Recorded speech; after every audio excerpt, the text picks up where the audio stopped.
2019 ശേഷം അങ്ങയുടെ നെറ്റിയിൽ ഗണപതി ക്ഷേത്രത്തിൽ നിന്ന് കിട്ടുന്ന കറുത്ത പ്രസാദം, കറുത്ത കുറി, കറുത്ത തിലകം അത് അങ്ങയുടെ നെറ്റിയിൽ 2019 ശേഷം കാണാനില്ലെന്ന് ബിജെപി സംസ്ഥാന അധ്യക്ഷൻ കെ സുരേന്ദ്രൻ വിമർശിച്ചിരുന്നു. അത് അങ്ങയെ പരിഹസിക്കുന്ന തരത്തിലാണ് അദ്ദേഹം പറഞ്ഞതും. എന്തുകൊണ്ടാണ് അതിനു മുൻപ് സ്ഥിരമായി ചാനൽ ചർച്ചകളിൽ വരുമ്പോഴൊക്കെ താങ്കളുടെ നെറ്റിയിൽ ഒരു കറുത്ത പൊട്ടുണ്ടാകാറുണ്ടായിരുന്നു? ഈ കൊട്ടാരക്കര ഗണപതി ക്ഷേത്രം അല്ലെങ്കിൽ ഗണപതി ക്ഷേത്രങ്ങളിൽ നിന്നൊക്കെ കിട്ടുന്ന ആ കറുത്ത തിലകം അതെവിടെ പോയി? അല്ല, കൊട്ടാരക്കര ഗണപതി അമ്പലത്തിലെ അഷ്ടദ്രവ്യ ഗണപതി ഹോമത്തിൻ്റെ പ്രസാദമാണ് കരിപ്രസാദം. ആ കരിപ്രസാദം ഒരിക്കലും ഒരു ബി ജെ പിക്കാരനും തൊടില്ല. ബി ജെ പിക്കാർ തൊടുന്ന പ്രസാദം എന്താണെന്ന് നിങ്ങൾക്കറിയാം. ഏതെങ്കിലും ഒരു ബി ജെ പിക്കാരൻ്റെ നെറ്റിയിൽ കരിപ്രസാദം മാത്രമായി നിങ്ങൾ കണ്ടിട്ടുണ്ടോ? ഒരിക്കലുമില്ല. കരിപ്രസാദം തൊടുന്ന ബി ജെ പിക്കാരല്ല. ബി ജെ പിക്കാർ തൊടുന്ന കുറി ഏതാണെന്ന് നിങ്ങൾക്ക് എല്ലാവർക്കും അറിയാം, നാട്ടുകാർക്കറിയാം. പക്ഷേ അഷ്ടദ്രവ്യ ഗണപതി ഹോമം കഴിഞ്ഞിട്ട് ദർഭപ്പുല്ല് തീയിൽ കാച്ചി അതെടുത്ത് കാച്ചിയ നെയ്യുമായി ചാലിച്ചിട്ടാണ് ഈ പ്രസാദം ഉണ്ടാക്കുന്നത്.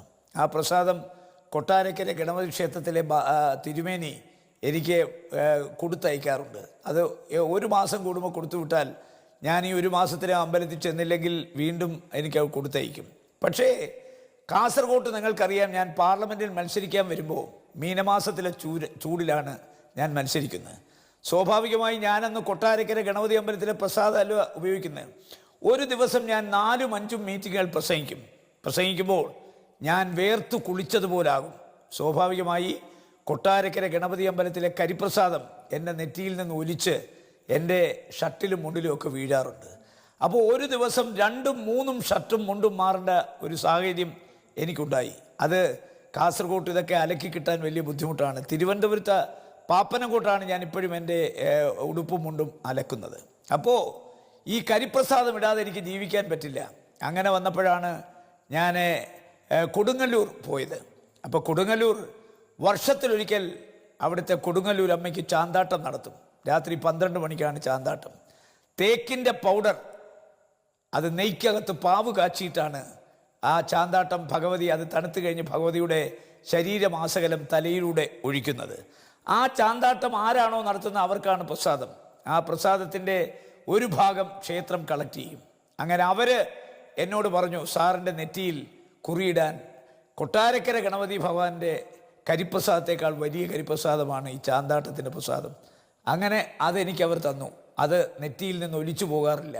ഒരിക്കൽ നെറ്റിയിൽ ചാർത്തിയാൽ ബ്ലേഡ് കൊണ്ട് ചുരണ്ടിയാൽ പോലും അത് പോകാറില്ല.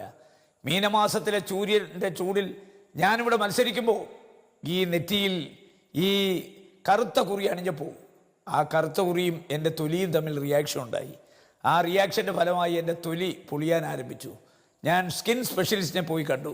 അദ്ദേഹം പറഞ്ഞു, ഈ ചൂട് കാലത്ത് ഇത് ഉപയോഗിക്കരുത്, ഇത് നിങ്ങളുടെ സ്കിന്നുമായി അലർജി ഉണ്ടാക്കുന്നു, അതുകൊണ്ട് തൊലി പൊളിഞ്ഞു കഴിഞ്ഞാൽ പിന്നെ മാംസം പുറത്തു വരും, അതുകൊണ്ട് ഇത് അപകടകരമാണ്, ഇത് ഒഴിവാക്കണം. നിങ്ങൾക്ക് വിശ്വാസമുണ്ടെങ്കിൽ അത് നെറ്റിയിൽ തന്നെ ചാർത്തണമെന്നില്ല. അന്നു മുതൽ ഞാൻ ആ കരിപ്രസാദം എൻ്റെ ഉച്ചിയിലാണ് ചാർത്തുന്നത്, നെറ്റിയിലല്ല. ഇനി എൻ്റെ സ്കിന്ന്, എൻ്റെ നെറ്റി ബി ജെ പിക്കാർ, RSSുകാർ, സുരേന്ദ്രൻ പറയുന്ന ഒരു സ്കിൻ സ്പെഷ്യലിസ്റ്റിനെ ഞാൻ കാണിക്കാൻ തയ്യാറാണ്. അദ്ദേഹം വീണ്ടും ഈ കുറിയിടാം എന്നോട് പറഞ്ഞാൽ കുറിയിടാനും ഞാൻ തയ്യാറാണ്. അതുകൊണ്ട്